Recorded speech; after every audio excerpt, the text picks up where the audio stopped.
Estados Unidos es un país cuyo origen tiene un fuerte arraigo religioso, como casi todos los países americanos. La diferencia con el resto de estados es que su núcleo original y por ende la primera mayoría, que fue el ejemplo a seguir, eran los puritanos, aquella rama del anglicanismo inglés que veían al resto de la sociedad como pecadores mundanos. Ellos mismos, una vez llegados al nuevo mundo, se pusieron como la reserva moral y juzgaron a todos, y todo lo que no siguiera sus reglas eran eliminados de una u otra forma. Si bien es algo que todas las sociedades hicieron a lo largo de la historia, el puritanismo en América tuvo cierto contexto que le permitió lo que hoy se conoce como Estados Unidos. Primero fue la gran inmigración de colonos ingleses a suelo americano que se dio en las décadas de 1620 a 1640 durante el contexto de la Guerra Civil Inglesa. En este periodo de tiempo, un aproximado de 80.000 personas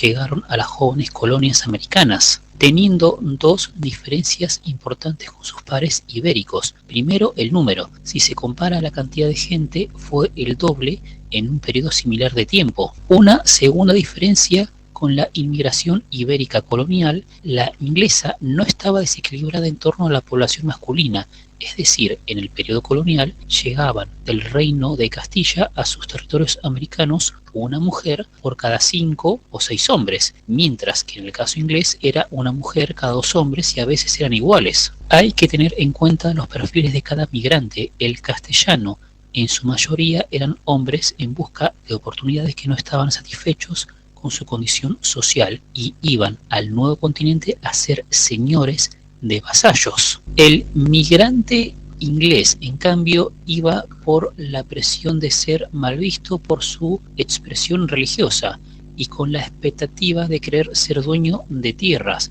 además de viajar en familias o en comunidades. Esta diferencia provocó primero que colonos ingleses no tuvieran la necesidad de buscar mujeres indígenas y por lo tanto tener hijos mestizos. Si bien existieron casos de unión entre ingleses e indígenas, son muy contados y muy inferiores numéricamente si se los compara con los españoles y los portugueses. Las primeras generaciones de ingleses nacidos en América socialmente y étnicamente eran blancos, ya que sus padres no tuvieron la necesidad biológica de buscar mujeres étnicamente distintas. Esto crea marcos de exclusión, es decir, los puritanos blancos, hombres y mujeres, tienen hijos blancos y puritanos, no se mezclan con los otros, es decir, con lo indígena ni con otras religiones aunque sean blancos. Cabe agregar que si bien en las 13 colonias la mayoría eran puritanos, existieron católicos, cuáqueros y anglicanos. Al ser la mayoría puritana, se autoexcluyen. Las demás minorías tuvieron que seguir ese juego de compartimentaje y no mezclarse. Los matrimonios interreligiosos, o sea, un hombre o mujer anglicano con un hombre o mujer puritano, eran muy raros de ver en ese momento. Sobra decir que los matrimonios interétnicos prácticamente eran imposibles de ver, y si había alguno eran borrados de los registros históricos. Estos marcos de exclusión crean violencia, sobre todo cuando se quiere cambiar el status quo, y como todo grupo conservador, reacciona con violencia. Sin olvidarnos del tema de los hijos mestizos, tanto la sociedad colonial inglesa como la colonial castellana ponían a los hijos naturales en un escalafón inferior.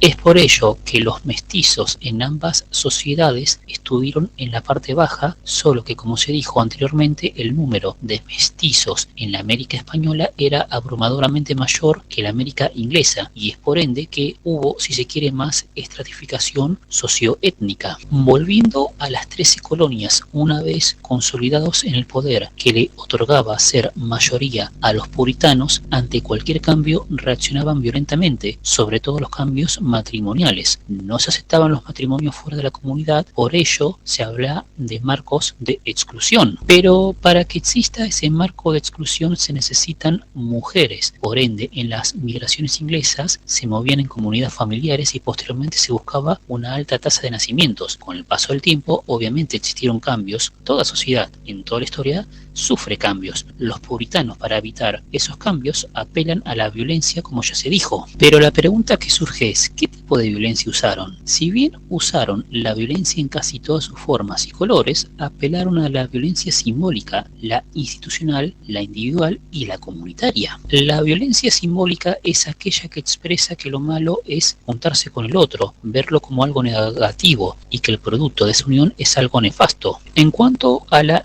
violencia institucional, los puritanos, al ser mayoría y vivir en colonias cuyo destino era secundario para su rey, a diferencia del español, ellos tuvieron mucha más autonomía a la hora de autoorganizarse y sus primeras normas y posteriormente leyes fueron defenderse ellos mismos sin la necesidad y evitando la intervención de poderes ajenos a su comunidad. Esto se relaciona con la violencia individual y comunitaria. En la sociedad comunitaria puritana se espera que el individuo inmerso en su comunidad se haga a sí mismo y no dependa de nadie. Es lo mismo a la hora de defenderse, se espera que el individuo inmerso en la comunidad se defienda. De esa misma comunidad se espera lo mismo, estando mal visto que un ajeno, o sea una autoridad nacional, interfiera en asuntos comunitarios. Es en este contexto y con esas expectativas de defensa, o más bien excusa para usar la violencia para mantener todo igual, que surge la libre portación de armas, un concepto, si se quiere, premoderno, pero a la vez moderno, con cierto grado de choque con el Estado moderno que se autoadjudica el monopolio de la violencia. Actualmente en la mayoría de los estados del mundo estar en contra del monopolio de las armas que tiene el Estado es básicamente querer declarar una guerra civil, menos en Estados Unidos. En ese país es algo incorporado el uso, tenencia de armas y muy difícil que cambie estos conceptos. En conclusión, este artículo no dice que Estados Unidos sea un país violento por el uso y tenencia de armas en la población civil. Las armas son un medio para conservar las características socioétnicas y evitar cambios.